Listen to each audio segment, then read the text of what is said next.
27वां अध्याय स्कंद 4 श्लोक संख्या 6 से 12 पुरंजन के परिवार के बारे में कहानी, परिवार की चर्चा, कितने बच्चे थे, ये सब बातें। इससे पहले हमने चर्चा किया था कि किस तरीके से पुरंजन जो है अपनी पत्नी को मना रहा था और फिर उसके साथ उसने आनंद किया और वो समय को भूल गया। ठीक है, श्लोक संख्या 6। तस्याम अजनयत् पुत्रान् पुरंजन्यां पुरंजनः शतान्येकादश विराड आयुषो धर्मथा त्यगात्। तस्याम उस अजनयत्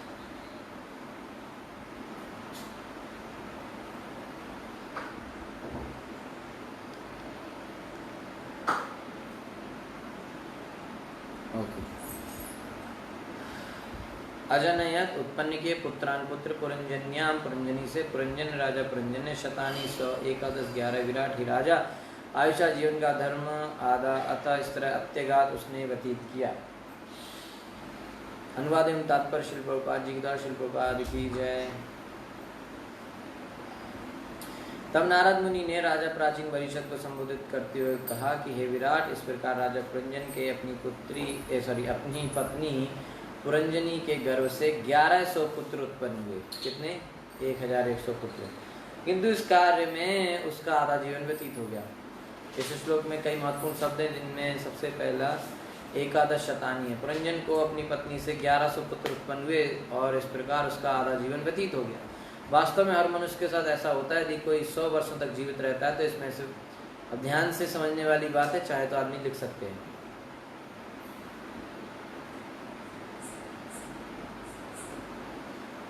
वास्तव में हर मनुष्य के साथ ऐसा होता है। यदि कोई 100 वर्ष तक जीवित रहता है तो इसमें से 50 वर्ष की आयु तक उसके पुत्र उत्पन्न होते रहते हैं। दुर्भाग्यवश इस समय लोग 100 वर्ष भी जीवित नहीं रहते तो भी वे 60 वर्ष की आयु तक संतान उत्पन्न करते हैं।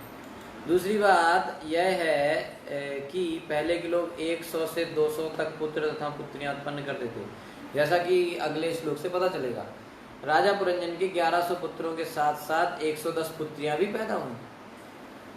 इस समय के लोग इतनी अधिक संतान उत्पन्न नहीं कर सकते। उल्टे वे लोग गर्भ निरोधक विधियों द्वारा जनसंख्या को रोकने के लिए प्रयत्नशील हैं। आजकल लोग, पहले लोग बहुत उनके बच्चे होते थे, अभी लोग 1-2 ही हो जाए तो ही फिर उनका टेंशन हो जाता है।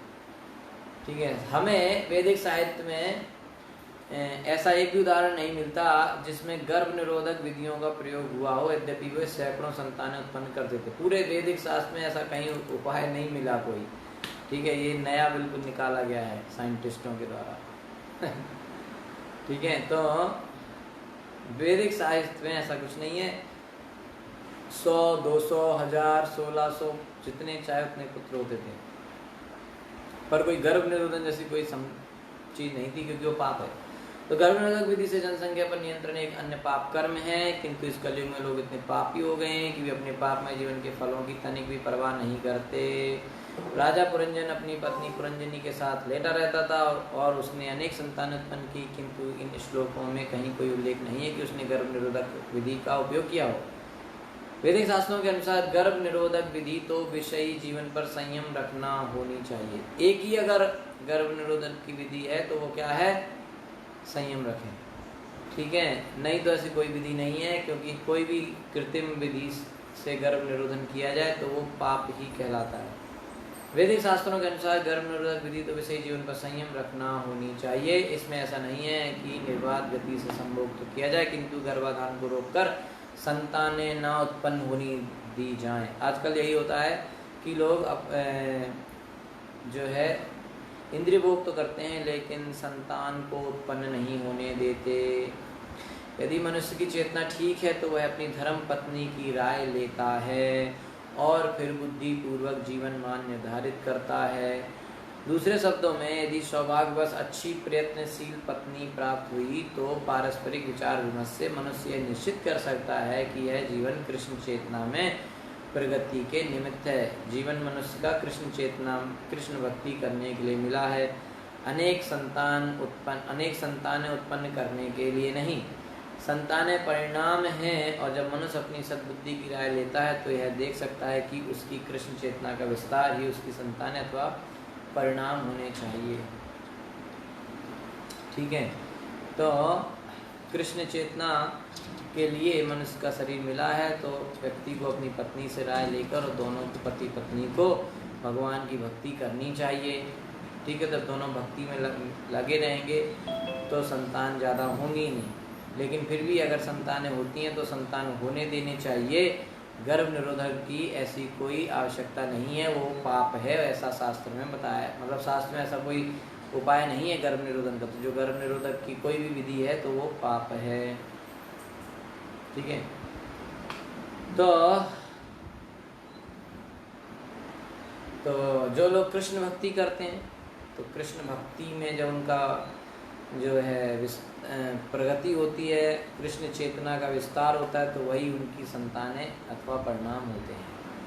ठीक है, दुहितृदशोत्तरशतं पितृमात्र यशस्करी शीलोदार्य गुणोपेता पौरंजन्यः प्रजापते।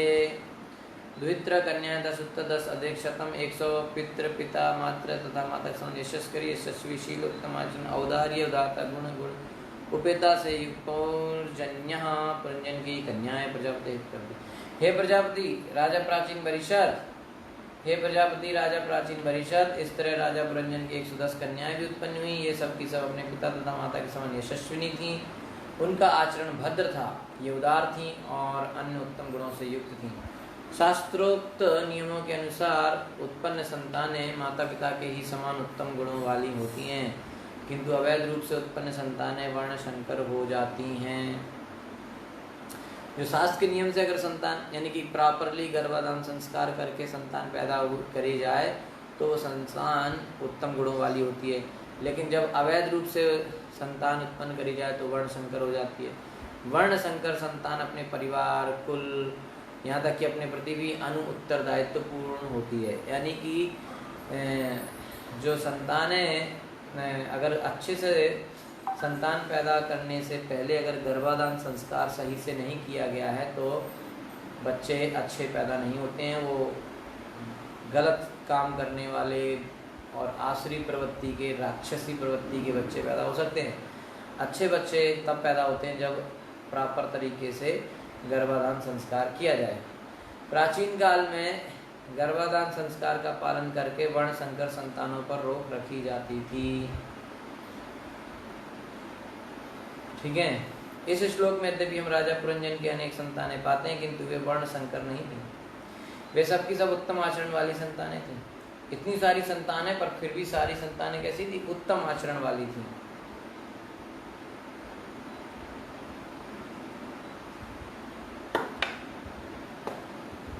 और सारी संतानों में अच्छे आचरण थे और उनमें अपने माता पिता के ही समान सारे उत्तम गुण थे। भले ही हम अनेक उत्तम संतान उत्पन्न कर लें, किंतु संभोग के लिए निर्धारित विधि से परे की हमारी आकांक्षा पाप पूर्ण तो है ही। ठीक है, किसी भी इंद्रिय का अत्यधिक भोग पाप पूर्ण कार्य को जन्म देता है। अतः मनुष्य को जीवन के अंत में स्वामी या गोस्वामी बनना पड़ता है। मनुष्य 50 वर्ष तक संतान उत्पन्न कर सकता है, किंतु उसके बाद उसे संतान उत्पन्न करना बंद करके वानप्रस्थ आश्रम ग्रहण करना चाहिए। इस प्रकार उसे घर छोड़कर सन्यासी बनना होता है। सन्यासी की पदवी स्वामी या गोस्वामी है, जिसका अर्थ है कि भोग से सर्वथा दूर रहता है। मनुष्य को सनक में आकर सन्यासी नहीं बनना चाहिए। उसे पूर्ण विश्वास होना चाहिए कि वह विषय वासनाओं को पूरी तरह रोक सकेगा। निसंदेह राजा पुरंजन का गृहस्थ जीवन अत्यंत सुखी था, जैसा यहाँ वर्णित है। उसके 1100 पुत्र तथा 110 पुत्रियां उत्पन्न हुई। प्रत्येक व्यक्ति चाहता है कि उसके पुत्र तथा पुत्रियां उत्पन्न हों, और चूंकि राजा पुरंजन की पुत्रियों की संख्या पुत्रों से कम थी, इससे ऐसा लगता है कि उसका गृहस्थ जीवन अत्यंत सुखी एवं सुविधाजनक था।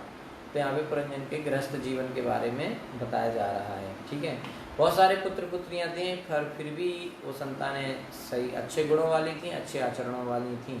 वो वर्ण संकर संतानें नहीं थीं। वर्ण संकर संतान का मतलब होता है कि सारे वर्ण मिक्स हैं उसके अंदर, कुछ पता नहीं चलता कि ब्राह्मण प्रवृत्ति का है कि क्षत्रिय है कि वैश्य है कि शूद्र है, कोई पता नहीं चलता। ओके, भगवद गीता में भगवान बताते हैं कि वर्ण संकर संतानें कैसे होती हैं, जब फैमिली ट्रेडिशन फॉलो नहीं होता है, बेसिकली जब वुमेन करप्ट हो जाती है, स्त्रियां जब दूषित हो जाती हैं तो संकर संतान पैदा होती है। सा पंचालपति पुत्रान् पितृवंश विवर्धनान् दारै संयोजयामास धित्र सदृशैर्वरैः। स वै पंचालपति, पंचाल का राजा, पुत्रान पुत्र, पितृवंश पिता का वंश, विवर्धनान् बढ़ाते हुए दारै पत्नियों सहित संयोजयाम आस विवाह किया दुहित्र कन्या सदृश योग वरई पत्नियों के साथ। तत्पश्चात पंचाल देश के राजा पुरंजन ने अपने पैतृक कुल की वृद्धि के लिए अपने पुत्रों का विवाह योग्य वधुओं के साथ और अपनी कन्या का विवाह योग्य वरों के साथ कर दिया। अपने लड़के लड़कियों की शादी भी कर दी। वैदिक प्रथा के अनुसार हर व्यक्ति को विवाहित होना चाहिए। मनुष्य को इसलिए पत्नी ग्रहण करनी पड़ती है कि वह संतान उत्पन्न कर सके। शादी करने का एक ही मात्र उद्देश्य है कि संतान पैदा की जाए, बस, नहीं तो कोई ज़रूरी नहीं है। ठीक है, तो मनुष्य को इस पत्नी क्यों ग्रहण करनी पड़ती है? क्योंकि वो संतान उत्पन्न कर सके। और ये संतान उत्पन्न क्यों करनी चाहिए? ताकि वो भक्त बन सकें। ठीक है, अगर संतान को भक्त नहीं बनाना है तो फिर संतान पैदा करने से भी कोई फ़ायदा नहीं है, कोई ज़रूरत नहीं है। ठीक है, संतान पैदा क्यों करनी है? ताकि वो भक्त बने। भक्त क्यों बनाने? ताकि ज़्यादा से ज़्यादा जीव भगवान के धाम वापस जा सकें। तो इसलिए अगर बच्चों को भक्त बनाना है तो ही बच्चों को पैदा करना चाहिए, नहीं तो नहीं। और बच्चों पैदा करना है तो पत्नी को लाना पड़ेगा। ठीक है, तो भक्त बच्चे होते हैं तो वो आगे चल के भक्ति करते हैं और जो पिछले जो पितृ हैं, पुरखे जो हैं, पूर्वज जो हैं, उनका भी उद्धार हो जाता है। ठीक है, तो पत्नी क्यों ग्रहण करनी पड़ती? ताकि संतान उत्पन्न कर सके। संतानें आगे चलकर भोजन तथा दाह क्रिया जैसे कार्य संपन्न कर सकें, जिससे पुरखे प्रसन्न रह सकें। संतान होगी तो वो श्राद्ध करना, ये सब करना संतानें करेंगी। भगवान विष्णु के नाम पर दिया गया अर्पण पिंडों तक कहलाता है और किसी वंश के वंशजों के लिए आवश्यक है कि अपने पितरों को पिंडदान करें, पिंड प्रदान करें। तो पिंडदान किया जाता है, अपने पितरों को, पूर्वजों को पिंडदान किया जाता है भगवान विष्णु के नाम पर, है ना। तो ये सब अगली पीढ़ी होगी तभी तो करेगी। तो अगली पीढ़ी में कोई ना कोई रहे, इसलिए लोग शादी किया करते थे। पर आजकल उल्टा है, शादी करते पर बच्चे नहीं करते, तो सारा उद्देश्य ही खत्म है। अगर बच्चे नहीं कर रहे हैं तो शादी करने की जरूरत क्या है? तो पंचाल का राजा पुरंजन न केवल अपने विषय जीवन से तुष्ट था, अपितु उसने अपने 1100 पुत्रों तथा 110 पुत्रियों को विवाहित उनके काम भोग जीवन की व्यवस्था कर दी। इस प्रकार निरंकुश परिवार को वंश के पद तक उठाया जा सकता है। इस श्लोक की महत्वपूर्ण बात यह है कि पुरंजन ने अपने पुत्रों तथा पुत्रियों सभी का विवाह करा दिया। माता पिता का कर्तव्य है कि वे अपने पुत्रों तथा पुत्रियों के विवाह की व्यवस्था करें। वैदिक समाज में यह अनिवार्य है। वैदिक समाज में यह अनिवार्य है। विवाह के पूर्व, विवाह के पहले पुत्रों तथा पुत्रियों को विपरीत लिंगी लोगों से स्वच्छंदता पूर्वक मिलने नहीं दिया जाना चाहिए। ऐसे इस वैदिक सामाजिक संगठन की विशेष बात यही है कि इसमें अवैध स्त्री प्रसंग या कि वर्ण संकरता रुकती है, जो कि इस समय वेद नामों के रूप में प्रचलित है। दुर्भाग्यवश इस युग में माता पिता अपनी संतानों को विवाहित करने के लिए चिंतित रहते हैं, किंतु संतानें माता पिता द्वारा व्यवस्थित विवाह करने से मना कर देती हैं। इसलिए संसार में विभिन्न नामों के अंतर्गत वर्ण संकरों की इतनी वृद्धि हो रही है। ठीक है, ओके। तो यहाँ बताया गया कि पुत्र होना चाहिए, संतान होने से वो दाह संस्कार कर सकते हैं, अंतिम संस्कार कर सकते हैं, श्राद्ध कर सकते हैं, पिंडदान कर सकते हैं। तो अगर पुत्र नहीं होंगे तो पिंडदान कौन करेगा? यही बात है कि नहीं? तो वैसे एक और चीज़ है, अभी ये आज या कल से शायद श्राद्ध का वो महीना भी चल गया है, चालू हो गया है। 15 दिन जो होते हैं जिसमें पूर्वजों को खाना वाना खिलाया जाता है, तो उसके बारे में मैं बता देता हूँ। ठीक है, भगवद गीता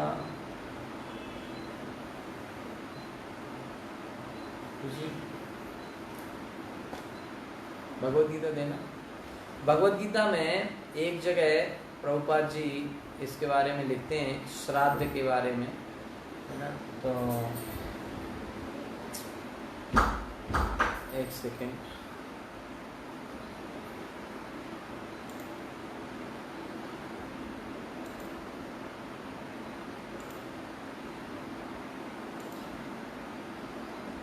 चूँकि अभी श्राद्ध का महीना चल रहा है ना ऑलरेडी, तो मैं उसके बारे में आपको बता देता हूँ। भगवत गीता में प्रभुपाद जी ने श्राद्ध के बारे में क्या लिखा है, एग्जैक्ट मैं पढ़ के बताता हूँ कि श्राद्ध किसको करना चाहिए। ठीक है, भगवत जिनके पास है वो आप खोल सकते हैं भगवत गीता में अध्याय 1 41वां श्लोक।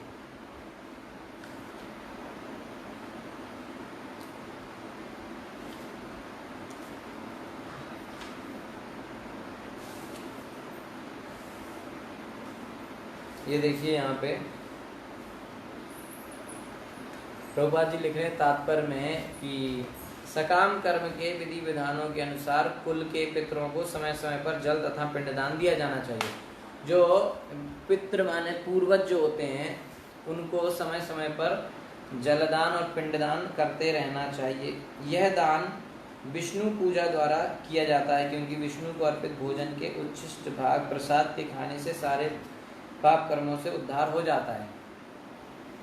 तो जब पिंडदान किया जाए यानी कि श्राद्ध जब किया जाए तो उसमें पहले जो बनाते हैं वो भगवान को भोग लगना चाहिए, विष्णु को, और फिर वो जो है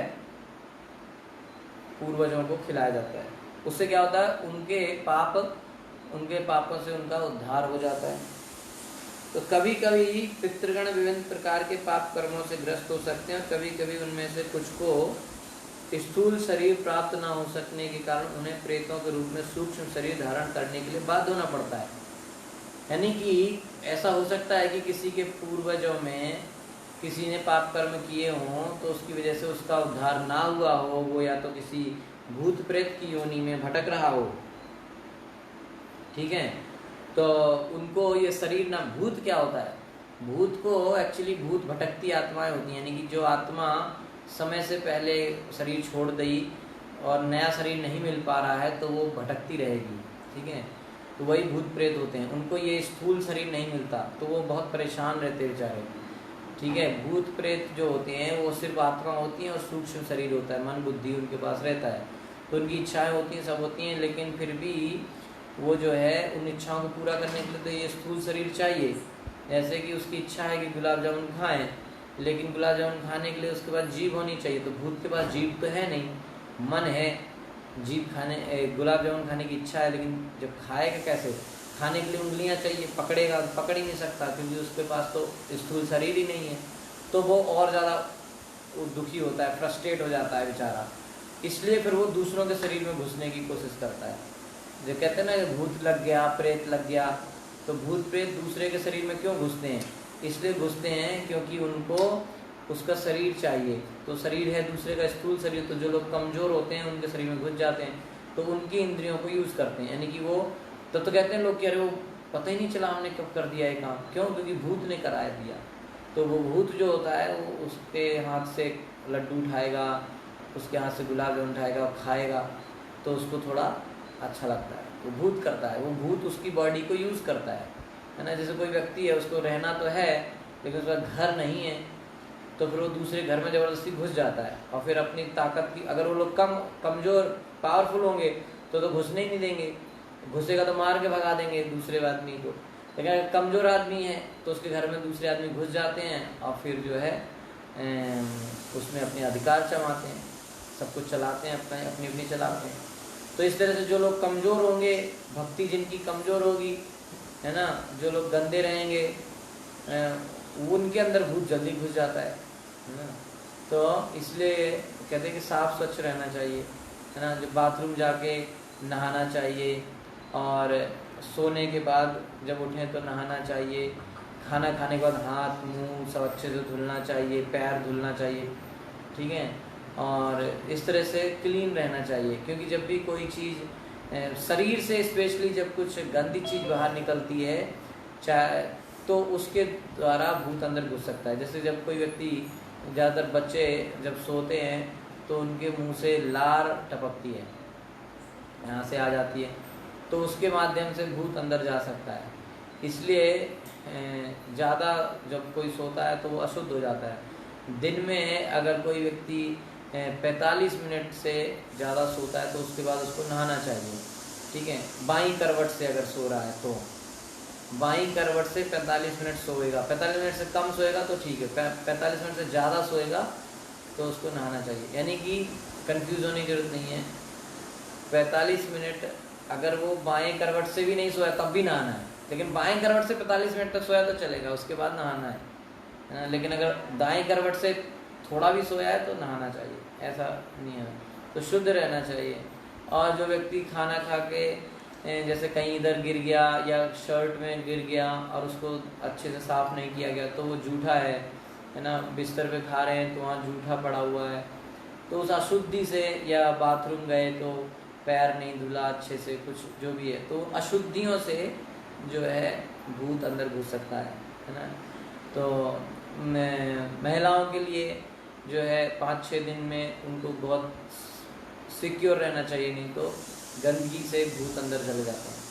ठीक है, तो इस तरीके से वो भूत प्रेत जो होते हैं उनको स्थूल शरीर नहीं रहता।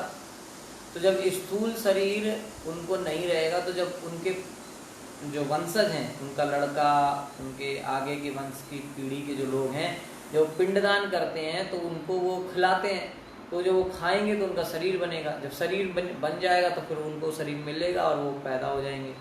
ठीक है, ऐसा होता है। तो अगर वो पिंडदान नहीं करेंगे तो उसको पूर्वजों को शरीर ही नहीं मिलेगा, वो भटकते रहेंगे। बहुत सारे लोग तो पिंडदान श्राद्ध करते ही नहीं, तो उनके पूर्वजों का कभी उद्धार ही नहीं होएगा, है ना। ऐसे यहाँ लिखा है। ठीक है, तो जब वंशजों द्वारा पितरों को बचा प्रसाद अर्पित किया जाता है तो उनका प्रेत योनि या अन्य प्रकार के दुखमय जीवन से उद्धार होता है। तो जब इस तरह से ये लोग प्रेत योनि में हैं, भूत हैं, जब उनके वंशज उनको कृष्ण को भोग लगाकर प्रसाद का पिंडदान करेंगे, उनको खिलाएंगे तो उनको अच्छा शरीर मिल जाएगा। ठीक है, तो पितरों की इस तरह की सहायता पहुंचाना कुल परंपरा है, और जो लोग भक्ति का जीवन यापन नहीं करते उन्हें ये अनुष्ठान करने होते हैं।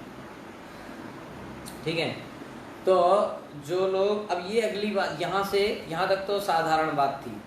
यहाँ से आगे इम्पोर्टेंट बात आ रही है, दिमाग से समझने वाली, बुद्धि वाली बात। क्या कह रहे हैं कि पितरों को इस तरह की सहायता पहुंचाना कुल परंपरा है। ये कुल की परंपरा होती है कि पूर्वजों को श्राद्ध किया जाए, पिंडदान किया जाए। और जो लोग भक्ति का जीवन यापन नहीं करते उन्हें ये अनुष्ठान करने होते हैं। तो जो लोग भक्ति, कृष्ण की भक्ति नहीं करते हैं, उनको ये श्राद्ध पिंडदान करना बहुत ही ज़्यादा जरूरी है। तो भक्ति करने वालों के लिए नहीं है क्या? उसको देखो आगे बता रहे हैं। क्यों? क्योंकि केवल भक्ति करने से मनुष्य सैकड़ों क्या हजारों पितरों को ऐसे संकटों से उबार सकता है। क्योंकि जो भक्ति करता है, कृष्ण की भक्ति जो करता है, वो तो बिना पिंडदान किए ही हजारों सैकड़ों पितरों का उद्धार कर देता है। ठीक है, भागवत में इसको बताया गया, देवर्षि भूताप्त नृणाम पितृणाम न किं करो नाय मृणी चराजन सर्वात्मनाया शरणम शरण्यम गतो मुकुंदम परिहृत्य कर्तम। जो पुरुष अन्य समस्त कर्तव्यों को त्याग कर मुक्ति के दाता मुकुंद के चरण कमलों की शरण ग्रहण करता है और इस पद पर गंभीरता पूर्वक चलता है, वह देवताओं, मुनियों, सामान्य जीवों, स्वजनों, मनुष्यों या पितरों के प्रति अपने कर्तव्य ऋण से मुक्त हो जाता है। श्री भगवान की सेवा करने से ऐसे दायित्व अपने आप पूरे हो जाते हैं। तो जो पितृ ऋण है, कहते हैं ना, माता पिता का कर्ज होता है, देवताओं का कर्ज होता है, ऋषियों का कर्ज होता है, ये सारे कर्ज उसके अपने आप चुक जाते हैं जो कृष्ण भक्ति में अच्छे से गंभीरता पूर्वक लगा है। तो उसको, जो कृष्ण भक्ति में गंभीरता पूर्वक लगा होता है, उसको इस तरह से अगर वो श्राद्ध और ये सब चीज़ें नहीं भी करता है तो कोई दिक्कत नहीं है, क्योंकि वो तो ऑलरेडी सब हो रहा है। वो डेली वो कृष्ण को खिला रहा है, तो पितरों को क्यों नहीं खिलाएगा? यानी कि जब कृष्ण को वो संतुष्ट कर रहा है तो उसके पूर्वजों का उद्धार तो वैसे ही हो गया, उसको खिलाने की जरूरत ही नहीं है। इसलिए जो भक्ति में, प्रभुपाद जी बिल्कुल सीधा सीधा लिख रहे हैं कि जो लोग भक्ति का जीवन नहीं बिताते हैं उनको ये जरूरी है, लेकिन जो भक्ति का जीवन बिता रहा है उसके लिए कोई ज़रूरी नहीं है श्राद्ध वगैरह करना। ठीक है, तो चूँकि ये श्राद्ध का महीना चल रहा है, श्राद्ध के दिन चल रहे हैं, वो सब लोग, बहुत सारे लोग श्राद्ध करते हैं अभी, तो उनको समझ लेना चाहिए। तो अगर श्राद्ध करें तो पहली बात है कि कृष्ण को भोग लगाकर वही चीज़ खिलाएं। दूसरा, अगर जो कृष्ण भक्ति में बड़ी गंभीरता से लगा है उसको नहीं भी करने, मतलब हमारा जो शुद्ध विश्वास होना चाहिए भगवान में, श्रद्धा हमारी बिल्कुल शुद्ध होनी चाहिए। कृष्ण भक्ति कर ले सर्वकृत हो, खाली कृष्ण भक्ति करने से सारे काम संपूर्ण हो जाते हैं, ये अगर विश्वास है तो फिर उसको इस तरह से कोई पिंडदान और श्राद्ध करने की कोई ज़रूरत नहीं है। सही कि नहीं? ओके, आगे तो इस तरीके से जो है पिंडदान के बारे में हमने आपको श्राद्ध के बारे में बताया। ओके, 9वां श्लोक।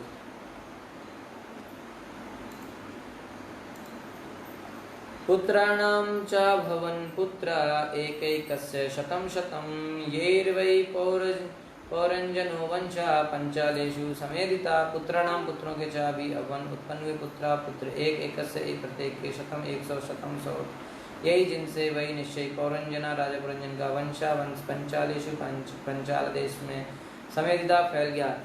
इस अनेक पुत्रों में से प्रत्येक के कई सौ पुत्र हुए। इस प्रकार राजा पुरंजन के पुत्रों तथा पौत्रों से सारा पंचाल देश भर गया। तो पहले उसके 1100 पुत्र और 110 पुत्रियां थी, फिर उनके भी पुत्र हुए। तो बहुत सा पूरा देश में उसी के पुत्र पुत्रियां दिखते थे। ठीक है, क्योंकि हर से कई सौ पुत्र हुए। तो हमें स्मरण रखना चाहिए कि पुरंजन जीव और पांचाल देश शरीर है। इस बात को ध्यान रखना चाहिए कि हम तुलना किससे चल रही है। तो शरीर जीव की कर्म भूमि है, जैसा कि भगवत गीता में कहा गया है। क्षेत्र और क्षेत्रज्ञ अंग दो होते हैं, एक तो जीव क्षेत्रज्ञ तथा दूसरा जीव का शरीर क्षेत्र। तो यदि कोई थोड़ा भी विचार करे तो स्पष्ट हो जाएगा कि प्रत्येक जीव शरीर से ढका हुआ है और शरीर ही उसकी संपत्ति है। व्यावहारिक अनुभव तथा शास्त्रों से यह जाना जा सकता है। भगवत गीता में कहा गया है दैनोस्मिन् यथा देहे, शरीर का स्वामी आत्मा इस शरीर के भीतर रहता है। यह शरीर पंचाल देश है जहाँ जीव गंध रस रूप स्पर्श शब्द के द्वारा इंद्रियों का भोग कर सकता है। इस संसार में प्रत्येक जीव सूक्ष्म तथा स्थूल तत्वों से आवृत होकर कर्म तथा कर्म फल उत्पन्न करता है, जिन्हें रूपक के रूप में पुत्र तथा पौत्र कहा गया है। ये कर्म फल दो प्रकार के होते हैं, पवित्र तथा अपवित्र। इस प्रकार हमारा जीवन विभिन्न कर्म फलों से आवृत होता रहता है। इस प्रसंग में श्री नरोत्तम दास ठाकुर कहते हैं, कर्म कांड ज्ञान कांड केवल विषेर भांड, अमृत बलिया ये वह खाए, नाना योनि सदा फिरे, कदर ये भक्षण करे, तार जन्म अदा पाते आए। कर्म कांड तथा ज्ञान कांड विष के प्याले के तुल्य हैं। विष का प्याला है, जो भी इन्हें अमृत समझकर पीता है उसे नाना शरीरों में अत्यधिक परिश्रम करना पड़ता है। ऐसा मनुष्य सभी प्रकार के भक्ष्य खाता है और अपने इंद्रिय भोग के कारण सर्वत्र घृणित बनता है। इस प्रकार जिससे वंश वृद्धि होती है वह कर्म फलों का क्षेत्र विषय जीवन से प्रारंभ होता है।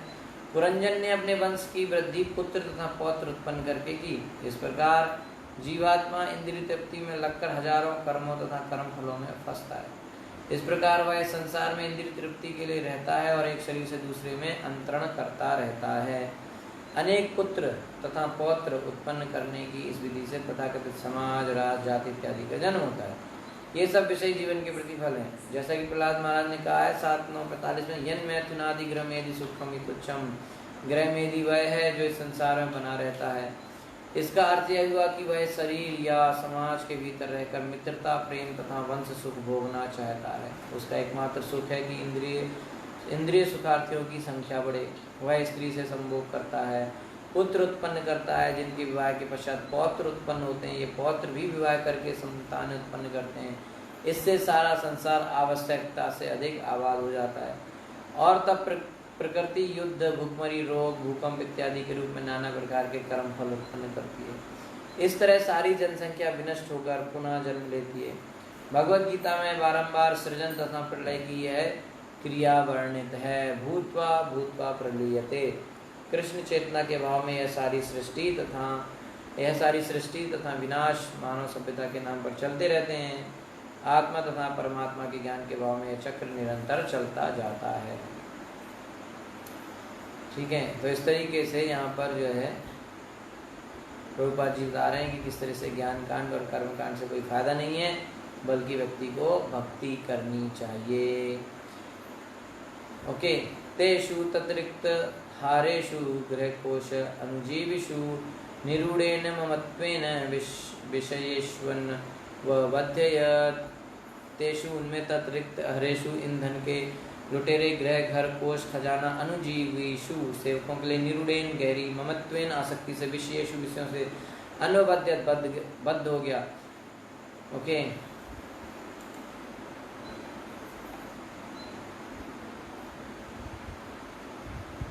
तो जो है 10वां, ओके, ये पुत्र तथा पौत्र एक प्रकार से पुरंजन के घर समेत सारी संपदा अपने प्रत्येक पुत्र तथा पुत्री के लिए कम से कम 5 लाख रुपए जुटाने के लिए प्रयत्नशील था। इस तरह से उद्योगपति, व्यापारी या कर्मी शास्त्रों में मूढ़ कहे जाते हैं, मूर्ख। ये कठिन श्रम करते हैं, धन जोड़ते हैं और इसमें सुख पाते हैं कि उनके पुत्र तथा पौत्र उस धन को लूटें। ऐसे लोग अपनी को छीनने के दाव पेच जानते हैं।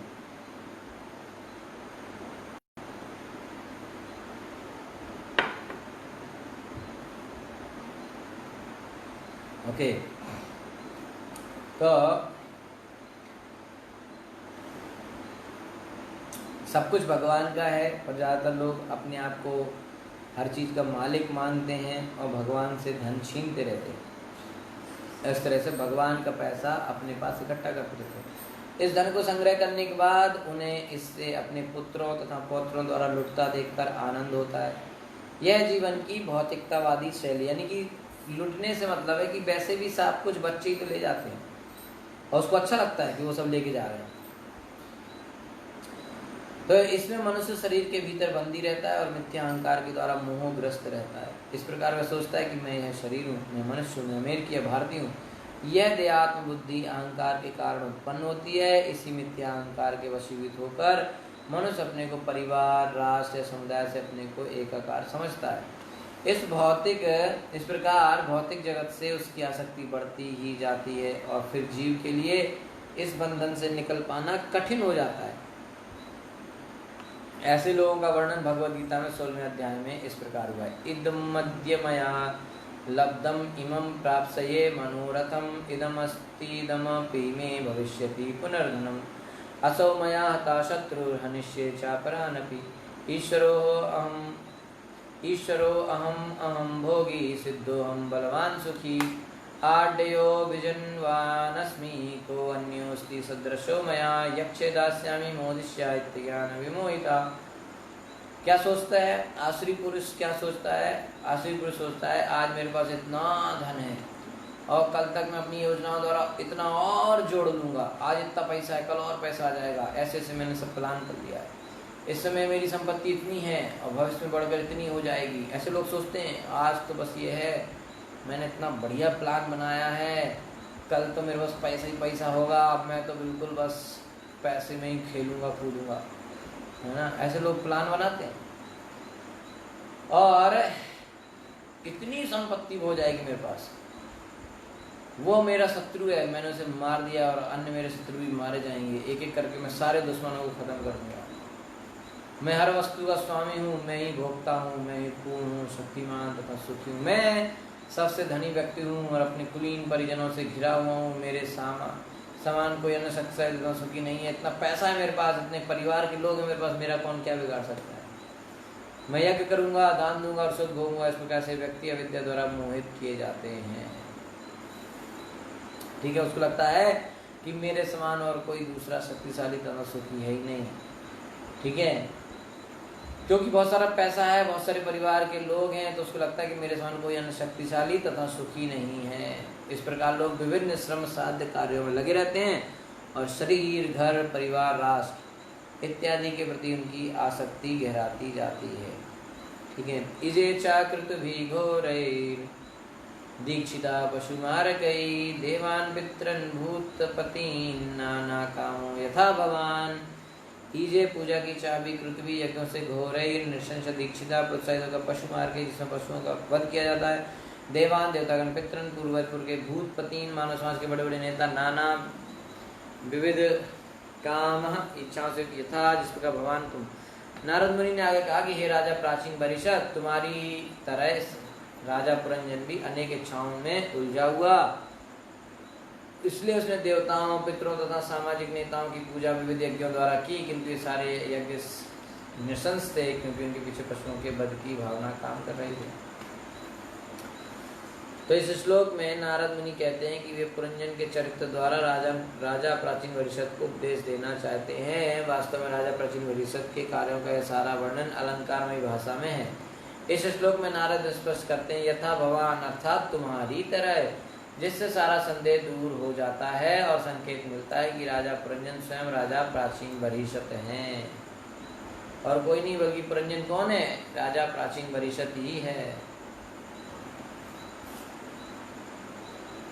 ओके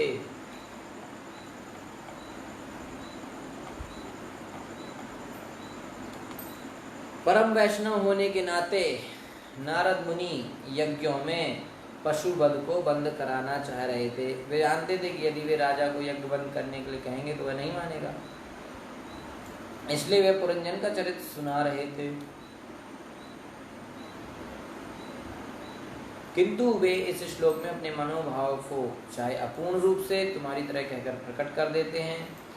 सामान्यतया कर्मी जनों को जिनकी आसक्ति अपने वंशजों की संख्या बढ़ाने में होती है, उनको अनेक यज्ञ करने होते हैं और भविष्य के लिए अनेक देवताओं की पूजा करनी होती है तथा अनेक नेताओं, राजनीतिज्ञों, विचारकों तथा विज्ञानियों को प्रसन्न रखना होता है ताकि आने वाली पीढ़ियां ठीक तरह से रह सकें। तथाकथित वैज्ञानिक भावी पीढ़ियों की सुख सुविधा के लिए अत्यधिक उत्सुक दिखते हैं, इसलिए वे इंजनों, कारों, वायुयानों इत्यादि को चलाने के लिए तरह तरह से ऊर्जा उत्पन्न करने के उपायों की खोज करने का प्रयास कर रहे हैं। अब तो पेट्रोल कम हो रहा है, ये सारे कार्यकलाप भगवद गीता में वर्णित हैं। व्यवसायत्मिका बुद्धि रेके हे कुरुनंदना बहुशाखा ये अनंताशा बुद्धि व्यवसायी नाम। जो लोग आध्यात्मिक पथ पर हैं वे अपने उद्देश्य के प्रति दृढ़ संकल्प है, उनका लक्ष्य एक है। हे कुरुनंदन, जो लोग संकल्पशील नहीं है उन्हीं की बुद्धि अनेक शाखाओं में विभक्त होती है। वास्तव में जो सब कुछ जानते हैं वे कृष्ण भक्ति करने के लिए तत्पर रहते हैं, किंतु जो मूढ़ हैं, दुष्कृतना है और नराधम है, जो समस्त प्रकार की बुद्धि से रहित हैं, माया प्रत ज्ञान और जो आश्रित जीवन बिताते हैं, आश्रम भावम आश्रितः, वे कृष्ण भक्ति में कोई रुचि नहीं दिखाते। फलता वे नाना प्रकार के कर्मों में फंसते रहते हैं। इस ऐसे कार्य मुख्य रूप से पशुवध पर केंद्रित होते हैं। आधुनिक सभ्यता पशुवध पर केंद्रित है। कर्मी लोग विज्ञापित करते हैं कि बिना मांसाहार के विटामिन आपूर्ति संभव नहीं है और उनका बल घटेगा, अतः अपने को काम करने के योग्य रखने के लिए मांस खाना चाहिए। फिर इस मांस को पचाने के लिए मदिरा पीनी चाहिए और फिर मदिरा पान और मांस भक्षण में संतुलन रखने के लिए गधे की तरह घोर परिश्रम करने के लिए पशु संभोग भी करना चाहिए। इस तरीके से जो है आजकल के मॉडर्न लोग सोचते हैं। तो पशुवध की दो विधियां हैं। एक धार्मिक यज्ञों के नाम पर पशुवध किया जाता है। बौद्ध धर्म को छोड़कर संसार के सारे धर्मों में पूजा के निमित्त पशुओं के वध किए जाने की व्यवस्था है। वैदिक सभ्यता के अनुसार मांसाहारियों को कतिपय विधि विधानों के अनुसार काली मंदिर में बकरे की बलि देने की छूट है, जिसके मांस को खाया जा सकता है। इसी प्रकार चंडिका देवी की पूजा करके सुरा पीने का भी विधान है। इसका उद्देश्य प्रतिबंध है, किंतु लोगों ने सारे प्रतिबंधों को तिलांजलि दे दी है। वे नियमित रूप से मद्यशाला तथा कसाई घर खोलते जा रहे हैं। मद्यपान तथा मांसाहार करते रहते हैं। नारद मुनि जैसे वैष्णव आचार्य को ज्ञात था कि धर्म के नाम पर पशुओं का वध करने वाले जन्म मृत्यु के चक्कर में पड़े रहते हैं और जीवन के असली उद्देश्य जो परम धाम को वापस जाना है उसको भूल जाते हैं। इस प्रकार महर्षि नारद जब व्यास मुनि को श्रीमद् भागवत का उपदेश दे रहे थे तो उन्होंने वेदों में वर्णित कर्मकांड विधियों की भर्त्सना की। उन्होंने व्यास से कहा, जुगुप्सितम धर्म कृतेनुशासता स्वभाव रक्तस्य महान व्यतिक्रमा यद्वाक्यतो धर्म इति तरह स्थितो न मन्यते तस्य निवारणम जना। सामान्यतः लोगों में भोग की सहज प्रवृत्ति होती है और तुमने तो धर्म के नाम पर उन्हें ऐसा करने के लिए प्रोत्साहित किया है। यह गर्हित और निष्प्रयोजनीय है।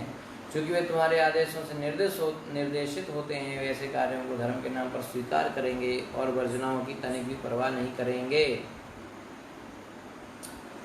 ठीक है, तो जो है ये भागवतम का श्लोक है कि जो भगवान है सामान्यतः लोगों में भोग की सहज प्रवृत्ति, जो तुमने धर्म के नाम पर उन्हें ऐसा करने के लिए प्रोत्साहित किया तो यह ग्रहित और निष्प्रयोजनीय है, चूंकि वे तुम्हारे आदेशों से निर्देश होते हैं। ऐसे कार्यों को धर्म के नाम पर स्वीकार करेंगे और वर्जनाओं की तनिक भी परवाह नहीं करेंगे। ये है यहाँ पे भागवतम में बताया जा रहा है। ओके। तो श्री नारद ने व्यासदेव को अनेक उपवेदों का संकलन करने के लिए धिक्कारा है जो साधारण मनुष्य के मार्गदर्शन के लिए हैं। नारद ने इनकी भर्त्सना की है क्योंकि इनमें सीधी भक्ति का नाम उल्लेख भी नहीं है। नारद के ही आदेशों पर व्यासदेव ने भगवान की प्रत्यक्ष पूजा का विधान किया जिसका उल्लेख श्रीमद् भागवत में हुआ है। निष्कर्ष यह है कि ना तो भगवान विष्णु न ही उनका भक्त धर्म के नाम पर पशुवध की अनुमति देता है। किसी भी हालत में भगवान विष्णु और उनके भक्त पशुवध की अनुमति नहीं देते। निसंदेह धर्म के नाम पर पशुवध को समाप्त करने के उद्देश्य से ही कृष्ण ने भगवान बुद्ध के रूप में अवतार लिया था। भगवान बुद्ध ने अवतार क्यों लिया था? ताकि वो इस धर्म के नाम पर या यज्ञों के नाम पर जो पशु बलि हो रही थी उसको खत्म कर सके। तो तमोगुण के प्रभाव से ही धर्म के नाम पर पशुवध किया जाता है, जैसा कि भगवद गीता में इंगित किया गया है। यया धर्मम अधर्मम च कार्यम एव च अयथावत् प्रजानाति बुद्धि सा पार्थ राजसी। अधर्म धर्मम इति या मन्यते तमसावृता सर्वाथान विपरीतांश बुद्धि सा पार्थ तामसी है। तो ये राजसिक बुद्धि और तामसिक बुद्धि के बारे में बताया गया। हे पार्थ, वो है अपूर्ण बुद्धि राजसी है जो धर्म तथा अधर्म, करनी तथा करनी में अंतर नहीं कर पाती। जो बुद्धि अधर्म को धर्म तथा धर्म को अधर्म मानती है और मोह तथा अंधकार में रहकर सदैव विपरीत दिशा में लगी रहती है, उसे तामसी बुद्धि कहते हैं। जो तमोगुणी है वे पशुओं के वध के लिए धार्मिक प्रणालियां करते हैं। वास्तव में धर्म दिव्य है। जैसा कि भगवान श्री कृष्ण की शिक्षा है, हमें समस्त धर्मों का परित्याग करके उन्हीं की शरण में जाना चाहिए, सर्वधर्मान पर। इस प्रकार भगवान के भक्त तथा प्रतिनिधि सभी दिव्य धर्म की शिक्षा देते हैं जिसमें पशुवध के लिए कोई स्थान नहीं है। सबसे बड़े दुर्भाग्य की बात है कि इस समय भारत में अनेक तथाकथित मिशनरी धर्म के नाम पर धर्म फैला रहे हैं। वे सामान्य व्यक्ति को ईश्वर मानते हैं और प्रत्येक व्यक्ति को सामान्यतया ये लोग, प्रभुपाद जी कह रहे हैं कि सबसे बड़े दुर्भाग्य की बात है कि इस समय भारत में अनेक जो है मिशनरी लोग धर्म के नाम पर अधर्म फैला रहे हैं। वे सामान्य व्यक्ति को ईश्वर मानते हैं और प्रत्येक व्यक्ति को, जिसमें तथाकथित सन्यासी भी सम्मिलित हैं, मांस खाने को कहते हैं। युक्तेष्वेवं प्रमत्तस्य कुटुंब सक्तचेतसा आससाद सा वैकालो यो प्रिया प्रियोषिताम। युक्तेषु उपयोगी कर्मों में एवं इस प्रकार प्रमत्तस्य असावधान रहकर कुटुंब परिवार के प्रति आसक्त अनुरक्त चेतसा चेतना आससाद आ गया सा वही निश्चय काल में तुझमें गया जो अप्रिय अच्छा न लगने वाला प्रिय योषिताम जो पुरुष स्त्री मनोरथ रहते हैं उनके लिए। इस प्रकार राजा पुरंजन कर्म कांड में तथा अपने परिवार के प्रति अनुरक्त रहकर और दूसरे चेतना होने से अंततः ऐसे बिंदु पर पहुंच गया जिसे भौतिक वस्तु में बुरी तरह अनुरक्त लोग बिल्कुल नहीं चाहते। इस श्लोक में प्रिय योषिता तथा अप्रिय शब्द अत्यंत सार्थक शब्द हैं। योषित का अर्थ स्त्री और प्रिय का अर्थ प्यारा या मनभाव। मृत्यु उन्हें प्रिय नहीं लगती जो भौतिक सुख के प्रति अधिक अनुरक्त रहते हैं और जिसका अंत संभोग में होता है। इस प्रसंग में एक अत्यंत शिक्षाप्रद कहानी है। एक बार एक साधु पुरुष मार्ग पर जा रहा था तो उसे एक राजकुमार मिला। उसने उसे एक आशीर्वाद किया कि राजकुमार तुम सदा जीते रहो। फिर उसे एक अन्य साधु पुरुष मिला तो उसने कहा चाहो तो जियो या मरो। पहले ने कहा कि तुम सदा जीवित रहो, दूसरे ने कहा चाहे तो जियो या मरो। फिर उसे एक ब्रह्मचारी भक्त मिला तो उसे आशीर्वाद दिया। उसने क्या आशीर्वाद दिया? हे भक्त तुम तुरंत मर जाओ। अंत में उसे एक शिकारी मिला, उसने कहा ना तो जियो ना मरो। तो बात ऐसी है कि जो लोग कामी हैं और इंद्रिय धरती में लगे रहते हैं वे मरना नहीं चाहते। सामान्य रूप से राजकुमार के पास इंद्रिय भोग के लिए पर्याप्त धन होता है, इसलिए साधु ने कहा कि तुम सदा जीवित रहो, क्योंकि जब तक तुम जीवित रहोगे सुख भोगोगे, मरने के बाद नरक जाओगे। चूंकि ब्रह्मचारी भक्त तपस्वी जीवन बिता रहा था जिससे कि वह भगवान के नाम जाए, इसलिए साधु पुरुष ने उसे आशीर्वाद दिया कि वह तुरंत मर जाए जिससे वृथा श्रम करते रहना ना पड़े और वह भगवत धाम जा सके। साधु पुरुष चाहे मरे या जीवित रहे, क्योंकि जीवन के दौरान वह भगवान की सेवा में लगा है और मृत्यु के बाद भी भगवान की सेवा में ही करेगा। उसका था वर्तमान जीवन तथा उसका अगला जीवन एक सा ही है, क्योंकि वह दोनों प्रकार से भगवान की सेवा करता है। चूँकि शिकारी पशुओं के वध का जघन्य कार्य करता है और चूँकि मरने पर वह नरक जाएगा, इसलिए उसे उपदेश दिया गया कि वह चाहे जिए या मरे। तो अंत में राजा पुरंजन को बुढ़ापा आ गया। बुढ़ापे में इंद्रियां शिथिल पड़ने लगती हैं और यद्यपि वृद्ध पुरुष इंद्रियों को भोगना चाहता है विशेष रूप से विषय से हो, किंतु ऐसा करने में समर्थ रहता है। क्योंकि इंद्रियां साथ नहीं देती, इंद्रियां साथ नहीं दे पाती, ऐसे कामी पुरुष कभी मरना नहीं चाहते। ऐसे लोग निरंतर जीवित रहना तथा तथाकथित वैज्ञानिक विधि से अपने जीवन को बढ़ाना चाहते हैं। तो कुछ मूर्ख रूसी विज्ञानी भी दावा करते हैं कि वैज्ञानिक प्रकृति से वे मनुष्य को अमर बनाने जा रहे हैं। ऐसे ही सिर्फ फिरों के नेतृत्व में सभ्यता आगे बढ़ रही है, किंतु निर्मम मृत्यु इन सबों को समेट लेती है।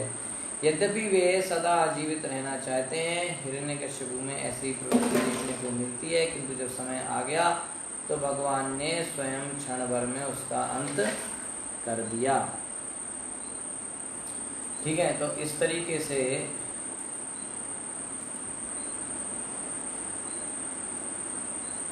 ओके, तो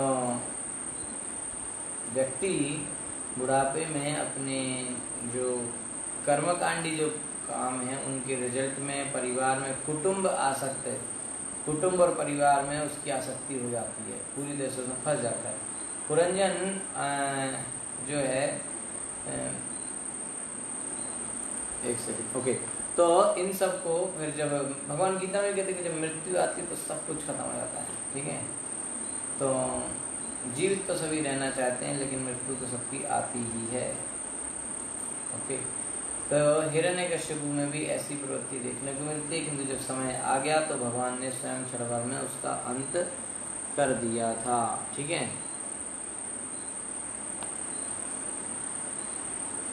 ओके, तो अब जो है पुरंजन श्लोक का अर्थ कहता है कि इस प्रकार राजा पुरंजन कर्मकांड में तथा अपने परिवार के प्रति अनुरक्त रहेगा, दूषित चेतना होने से अंत ऐसे बिंदु पर पहुंच गया जिससे भौतिक वस्तु बुरी तरह अनुरक्त को बिल्कुल नहीं चाहते, ऐसी स्थिति में पहुंच गया।